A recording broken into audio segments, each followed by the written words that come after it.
दोस्तों, जो लोग म्यूचुअल फंड में फर्स्ट टाइम इन्वेस्ट करते हैं उनको मैं हमेशा यही सजेशन देता हूं कि आपकी शुरुआत हमेशा इंडेक्स फंड से होनी चाहिए। इंडेक्स फंड में भी दो इंडेक्स फंड जो है वो आपका पहला स्टेप होनी चाहिए, निफ्टी 50 इंडेक्स फंड और बीएसई सेंसेक्स इंडेक्स फंड। अब आज जो हम बात करने वाले हैं वो है BSE Sensex next 30 index fund की। क्या हमें BSE Sensex next 30 index fund में इन्वेस्ट करना चाहिए? आइए देखते हैं इस वीडियो में। बीएसई सेंसेक्स नेक्स्ट 30 किस तरह से बनता है पहले वो हम समझ लें। सेंसेक्स की जो टॉप 100 कंपनीज हैं उनमें से टॉप 30 कंपनीज, सेंसेक्स 30 को हटा दिया जाए तो बची हुई 70 कंपनीज में अगर जो सबसे बेहतरीन 30 कंपनीज हैं उनको सिलेक्ट करके एक इंडेक्स फॉर्म किया जाए तो वो बनता है बीएसई नेक्स्ट 30 इंडेक्स। इस स्लाइड में हम देखेंगे कि बीएसई सेंसेक्स नेक्स्ट 30 में कौन से शेयर्स इंक्लूड किए गए हैं।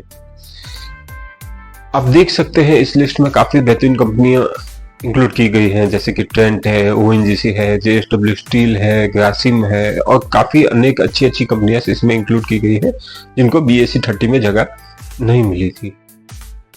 बीएसई सेंसेक्स नेक्स्ट 30 में फाइनेंशियल शेयर्स का वेटेज सबसे ज्यादा है और पावर सेक्टर का वेटेज सबसे कम है। स्टेप बाय स्टेप आप देख सकते हैं कौन से सेक्टर का क्या वेटेज है यहाँ पे। अब ये तो हमने समझ लिया कि बीएसई सेंसेक्स 30 कैसे बनता है, कौन सी कंपनी इसमें इंक्लूडेड है। अब देखते हैं कि पास्ट परफॉर्मेंस क्या रहा है अभी तक का बीएसई सेंसेक्स नेक्स्ट 30 का। पास्ट परफॉर्मेंस की अगर बात करें तो बीएसई सेंसेक्स नेक्स्ट 30 का 10 ईयर्स CAGR रिटर्न है अराउंड 14% और अगर 5 साल की बात करें तो यही CAGR 26% का है। इस पेज पे आप देख सकते हैं पिछले 20 साल में बीएसई सेंसेक्स नेक्स्ट 30 के स्टॉक्स ने 14% के CAGR के साथ ग्रोथ अपने इन्वेस्टर्स को दी है। मनी टर्म्स में अगर बात करें तो 2014 में अगर बीएसई सेंसेक्स नेक्स्ट 30 में 10,000 रुपए का छोटा सा इन्वेस्टमेंट किया होता तो आज 2025 में ये अमाउंट कन्वर्ट हो जाती 44,000 से भी ज्यादा। मतलब 11 साल में 4.4 times return BSE Sensex next 30 ने पास्ट में दिया हुआ है। और इन्हीं 11 साल का डिटेल अगर हम निचोड़ें तो 9 बार, 11 में से 9 बार बीएसई सेंसेक्स 30 ने पॉजिटिव रिटर्न दिए हैं 14% CAGR के साथ। ये सबसे बेहतरीन बात है। क्यों? क्योंकि अगर कोई भी इन्वेस्टमेंट हमारा नेगेटिव जाता है तो सबसे पहले हमारे माइंड में यही ख्याल आता है कि भाई हमने ये फैसला सही लिया है, ये इन्वेस्टमेंट सही किया है। भले ही आगे आने वाले समय में वो फिर पॉजिटिव हो जाए, CAGR कवर कर ले, पर एक बार तो ये ख्याल माइंड में आता ही है। जबकि बीएसई सेंसेक्स नेक्स्ट 30 ने 11 में से 9 साल पॉजिटिव रिटर्न दिया है, इन्वेस्टर को पीसफुली रिटर्न्स प्रोवाइड किए हैं। अब आज की तारीख में वैल्यूएशन की अगर बात करें तो बीएसई नेक्स्ट 30 जो है उसकी वैल्यूएशन डिस्काउंट में चल रही है compare to other index. Reason काफी सारे हैं, पर हमें पैसा कहां लगाना चाहिए? जहां पे वैल्यूएशन अट्रैक्टिव हो। सेल जब आती है तब आप कोई पर्टिकुलर प्रोडक्ट लेते हैं या हाई प्राइस पे लेते हैं? सेम अभी वैल्यूएशन में डिस्काउंट चल रहा है, 7% का डिस्काउंट है, तो हमें ये बीएसई सेंसेक्स नेक्स्ट 30 में इन्वेस्टमेंट करने का एक अपॉर्चुनिटी है। यहां तक अभी हमने देखा है कि बीएसई नेक्स्ट 30 में कौन सी कंपनीज इंक्लूडेड हैं।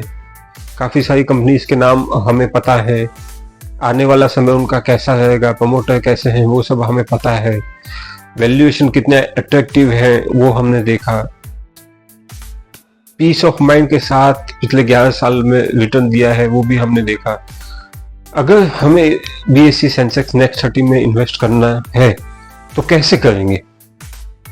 बीएसई सेंसेक्स नेक्स्ट 30 में इन्वेस्टमेंट करने का सबसे बेहतरीन इंस्ट्रूमेंट अभी तक जो अवेलेबल है वो मैं आपके सामने रखता हूं। वो है निप्पॉन इंडिया का बीएसई सेंसेक्स नेक्स्ट 30 फंड, जो कि हाल ही में लॉन्च हुआ है। NFO है, NFO मतलब 10 रुपए के प्राइस पे आपको यूनिट मिलेगी। नया फंड है, स्कीम के बारे में थोड़ी सी यहाँ पे मैं आपको जानकारी दूं कि इस स्कीम में किस तरह से इन्वेस्टमेंट होगा और क्या एक्सपेक्टेशन रख सकते हैं। Nippon India BSE Sensex next 30 fund में जो भी AUM इकट्ठा होता है उसका मिनिमम 95% सेंसेक्स नेक्स्ट 30 की कंपनीज में होगा और मैक्सिमम 100%। बचा हुआ 5% निप्पॉन इंडिया कैश और उसके इक्विवेलेंट या मनी मार्केट इंस्ट्रूमेंट में इन्वेस्ट कर सकती है। बेनिफिट क्या है इसके? Exposure to large cap companies जो कि BSE 30 के बाहर है और सबसे बेहतरीन लो कॉस्ट है। मई 21, 2025 को NFO शुरू हो चुका है। आज आप वीडियो देख रहे हैं, ऑलरेडी कुछ दिन बीत चुके हैं। जून 4, 2025 को इसमें अप्लाई करने का लास्ट डे है अगर आप 10 रुपए के प्राइस पे NFO पे इसमें इन्वेस्ट करना चाहते हैं तो। सभी डिटेल्स जानने के बाद अगर आपको लगता हो कि इसमें इन्वेस्ट करना चाहिए तो मैं आपको कहूंगा कि यहीं पे रुक जाइए। इन्वेस्ट करने से पहले एक स्टेप और आपको प्रिपेयर करना रहेगा। वो स्टेप कौन सा है? क्या ये म्यूचुअल फंड आपके रिस्क प्रोफाइल के हिसाब से सही बैठ रहा है? अगर हाँ तो इन्वेस्ट कीजिए, अगर नहीं तो इसको अवॉइड कर दीजिए। रिस्क प्रोफाइल के हिसाब से ये सही बैठ रहा है, ये किस तरह से जानेंगे? ये जानने के लिए आप हमें कांटेक्ट करें, नंबर स्क्रीन के नीचे मेंशन है। अंत तक बने रहने के लिए धन्यवाद।